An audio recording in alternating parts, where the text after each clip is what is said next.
Good morning, everyone. My name is Marla Fernandez, and I'm coming on live to talk to you about write-in candidate. The reason I am coming on live and talking to you about this is because I never understood write-in candidates. And because I didn't understand what a write-in candidate was, I never used this option before. My goal is just to enlighten you and to teach you how to make your mark this election or any election. So what is a write-in candidate? A write-in candidate is somebody who, they might be Democrat, Republican, or Libertarian, or any other party that we have in Colorado or in the United States, and they didn't qualify by caucus because the caucus didn't vote for them. This is a very powerful way to give you more choice and to go beyond the standard process of major political parties. And why does being a write-in matter? It matters because 3 reasons.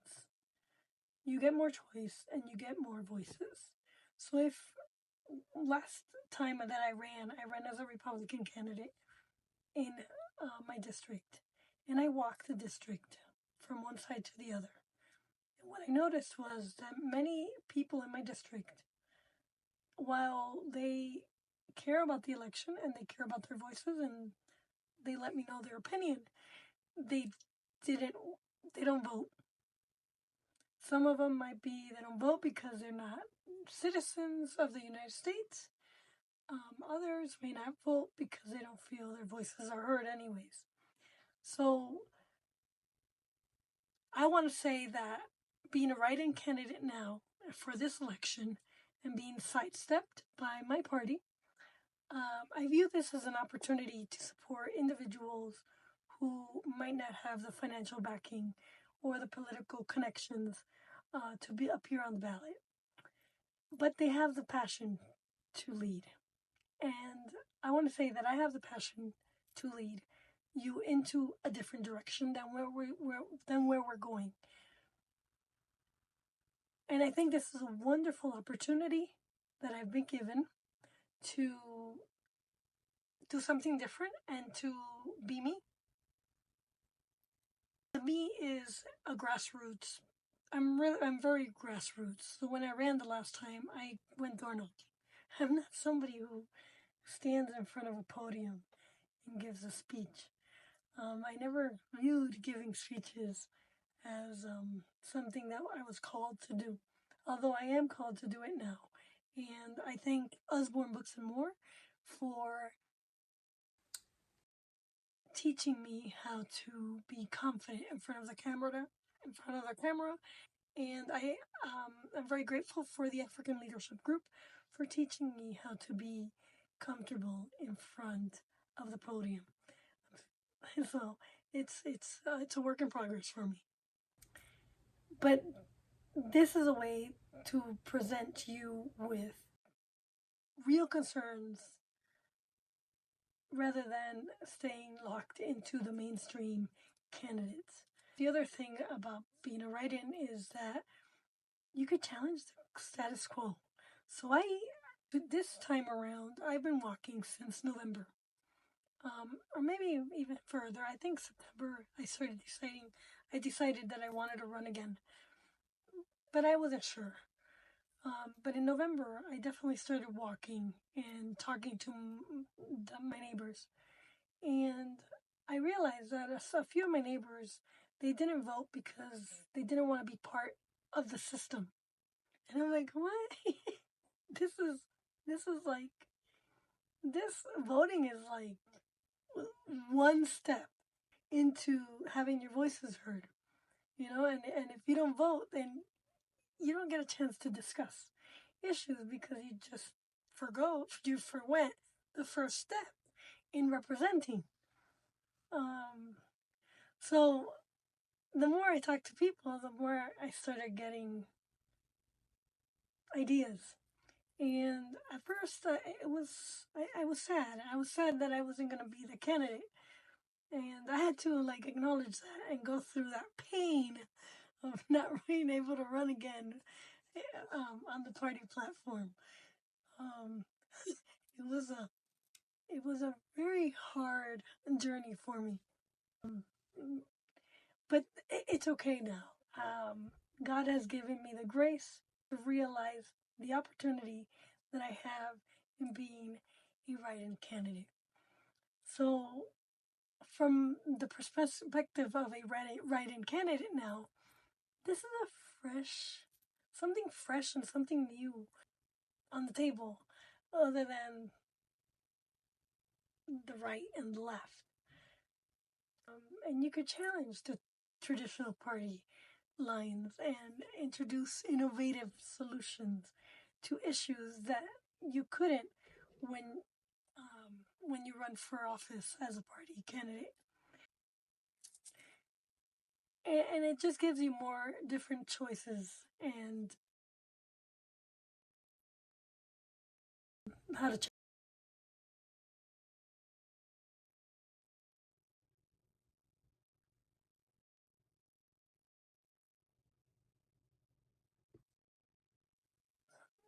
What I realized is we have an abortion issue.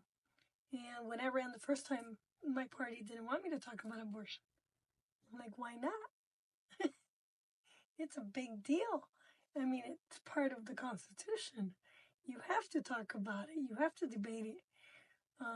And also, I also had my opponent, Meg Froelich, didn't want to debate.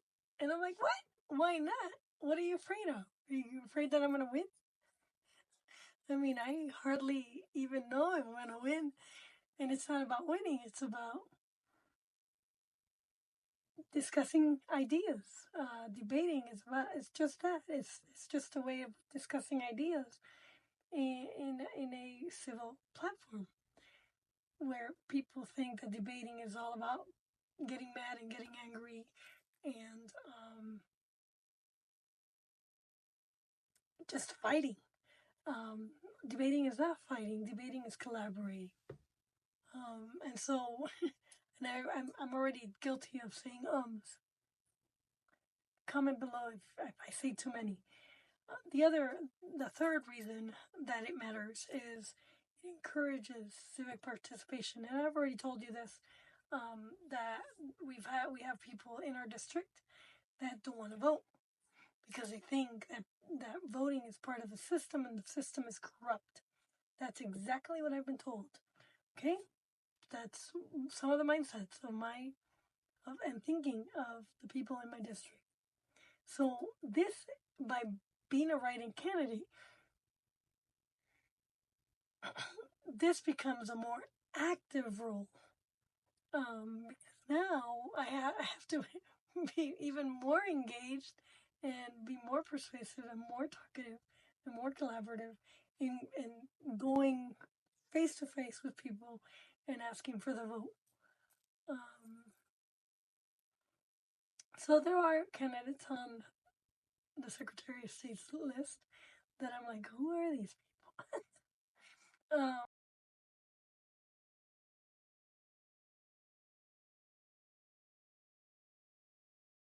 But being a write-in candidate, it empowers you to take more active role in the election process and providing your voice to promote change. It even means bucking the trends of the major party systems, which right now are the trends in both are kind of like the party of stupid and the party of corruption. So you tell me which one is stupid and which one is corrupt. I'll let you decide. So I think it's a very good rule. The other thing, how do you support a candidate who's a write-in candidate? And this one took me the entire time that I was a write-in to think about this and contemplate this. So we need a lot of support because we don't have the party backing. We don't necessarily have the influence to move ourselves forward. So this election, or last election, all I had to do was knock on doors, and I would just get money. So I raised like $3,000 just knocking on doors. I did spend a lot of money last time. I spent like 10,000, um, only to see myself not win. But I did walk the entire district. I didn't understand how to set up a team, and that was one of the biggest things of learning how to be a candidate, is building a team and knowing who to trust and who to rely on to help you move your campaign and how to raise money. So this election, I struggled even more because I would go door knocking and people didn't necessarily just give me money this time. I did raise a little bit of money, and I used it to get business cards and door hangers. But it's a lot different. It's a lot more tamed. So here are a few suggestions that I have on how to support the candidates. So check their eligibility. Not all names that are write-ins will be counted. So most states require write-in candidates to be certified, like in our state, which means that the candidacy must be officially registered with the election board. So being a write-in candidate, you have a certain amount of time to register, and then in our election, I had to choose between the primary and the general election. I chose the general election, and that's what the Secretary of State's office told me I should do. Well, they didn't tell me I should do it, but they kind of suggested that it would be better to run in the general election. And then I asked some people, random people, that I was doing business with, what they would do. And a couple people said that they would run in the general election and they would run as an independent. Okay, so what else? Always check your Secretary of State's list to make sure that the write-in candidates are certified. So, so you have a deadline. The deadline was in July for us in Colorado, and then in September, Jenna Griswold, our Secretary of State, certifies that candidate. There's always a worry, because did you do it right? There's another step. In August, you had to do a voice recognition in order to certify, and you had to state your name and state what position you're running for. So I don't know if all the candidates did that voice recognition, because it was not well known. And I just happened to figure it out. I'm a paralegal, so research is my strength. The next step in supporting a candidate that's a write-in is spreading the word. Write-in candidates often face uphill battles because they lack the name recognition of major party candidates. So you can help by talking to your friends and family and neighbors and sharing their platforms on social media and encouraging others to consider writing them into the ballot. The third step into supporting a candidate is being precise. So that's a very tricky one because when writing in a candidate, the name accuracy is very important. So a small mistake in the spelling of a name or failure to follow the specific directions could result in your vote not being counted, or it may be invalidated. So make sure to follow the guidelines, and I will show you how at the end of this video, exactly as laid out by your local election authority. In conclusion, write-in candidates are an essential part of a healthy democracy, offering more diverse choices and encouraging greater civic duty. Whether you are dissatisfied with the options on the ballot or are passionate about a lesser known candidate, writing in a certified candidate is a meaningful way to have your voice heard. It's time to embrace the full potential of your democratic process and ensure that every vote counts towards the change we want to see. By choosing a write-in candidate, you're not just casting a vote, you're sending a message. The power of a write-in candidate lies in the ability to reflect the true desire of the electorate, pushing back against the limits on the traditional political framework. If you believe in something different, this is your chance to make it happen. And remember, this November in Colorado, you can take steps towards this vision by writing in my name, Marla Fernandez, and Bennett Rutledge, and Kevin Beal on your ballot for genuine representation and the best choice to serve you. Visit the Secretary of State office at www.sosstate.co.us and verify that the name is certified, and also verify the correct spelling of the name. So like Bennett, his name is kind of weird, so you're going to want to verify his name, and his name is BENNETTRUTLEDGE. And then Kevin Beal is also another name that's kind of weird. Kevin is Kevin, and his last name is Biehl.